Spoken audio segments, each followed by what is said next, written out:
গুৰুজনাই যি আদৰ্শ দি গৈছিল যে সকলো জাতি বৰ্ণ ধৰ্ম নিৰ্বিশেষে সকলো ভাষা ভাষী লোক একত্ৰিত কৰি যি বৰ অসমৰ সপোন ৰচিছিল, মই ভাবোঁ যে এই বিশ্বনাথ চাৰিআলি সাৰ্বজনীন ৰাস মহোৎসৱৰ এয়া এক উদাহৰণ। কাৰণ যে এই বছৰ ধৰি মোৰ 4 বছৰ সম্পূৰ্ণ হ'ব। আমাৰ কেৱল মই বুলিয়ে নহয়, মোৰ পত্নী জোনমণি বেগমেও ধাৰাবাহিকভাৱে আমি 4 বছৰ ধৰি এই যি ভাও, মই নন্দ আৰু মোৰ পত্নীয়ে যশোদাৰ ভাৱত অৱতীৰ্ণ হৈ আহিছোঁ আৰু আজিও অৱতীৰ্ণ হৈছোঁ।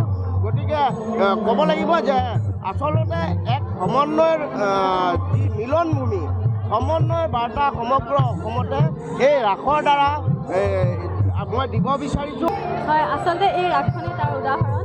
কাৰণ ইয়াতে বিভিন্ন জাতি ধৰ্মাৱলম্বী লোকে ইয়াত ভাও দিয়ে আৰু আমাকো সেয়া সুযোগ দিছে, যাৰ বাবে আমি বিৰাটেই সুখী। আৰু আমি যিহেতু এইবাৰ 4 বছৰ হ'ল আৰু এই ৰাসখনৰ কাৰণে আমি মানে অধিক আগ্ৰহেৰে আমি বাট চাই থাকোঁ ৰাসখন কেতিয়া আহিব।